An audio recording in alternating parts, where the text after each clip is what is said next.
In the name of Allah, the most gracious and most merciful. Assalamu alaikum viewers, my name is Iram Jabbar. I would like to welcome you in chemistry class.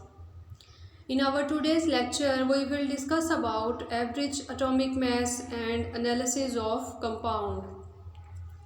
First of all, we will discuss about average atomic mass. Average atomic mass is the mass of an element which is calculated from number of isotopes and relative abundance of isotopes. And this average atomic mass is always in fraction because this mass depends on number of possible isotopes and their relative abundance. We can calculate average atomic mass by simple average. Like neon have 3 isotopes, neon 20, 21 and 22 with abundance 90.92, 0.26% and 8.82% relatively. We can calculate its average atomic mass. As you can see here, average mass is equal to neon 20 multiplied with its relative abundance 90.92 plus neon 21 multiplied with its abundance 0.26 plus neon 22 multiplied with its abundance 8.82, and then dividing this whole answer by 100, we obtained average atomic mass of neon is 20.18 AMU. This mass is the average atomic mass, and we can see that no neon have this mass, but it is a average mass. So we can say that no neon atom has a mass of 20.18. It's only the average atomic mass of neon. Now come to the next part of our topic, which is about analysis of compound. Analysis is the process of breaking a complex substance into smaller parts into its constituent element so that we can have better understanding of this compound.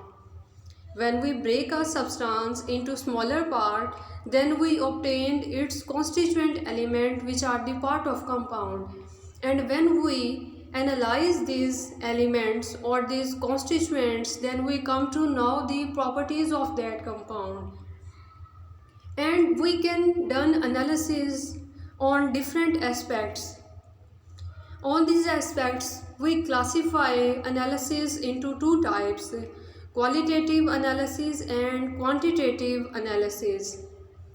In qualitative analysis, only identification of constituents or elements which are the part of any sample or compound is done.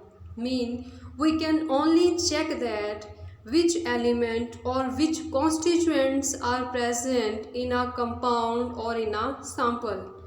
For example, glucose formula C6H12O6 contain only carbon, hydrogen and oxygen element.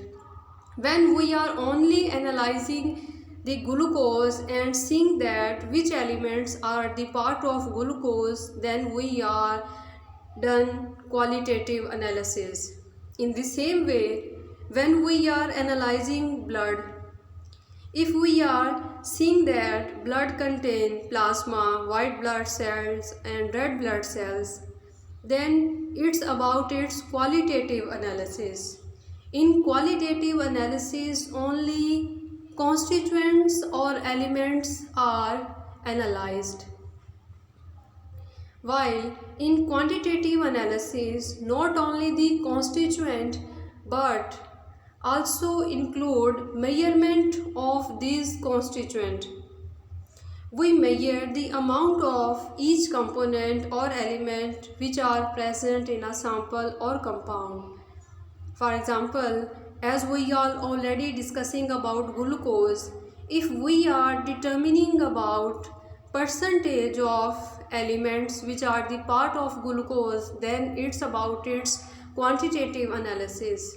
In the same way, when we are saying that blood contains 55% plasma, Blood contain 4% white blood cells and blood contain 41% red blood cells. Then it's about its quantitative analysis. In quantitative analysis, we tells about the amount of constituents.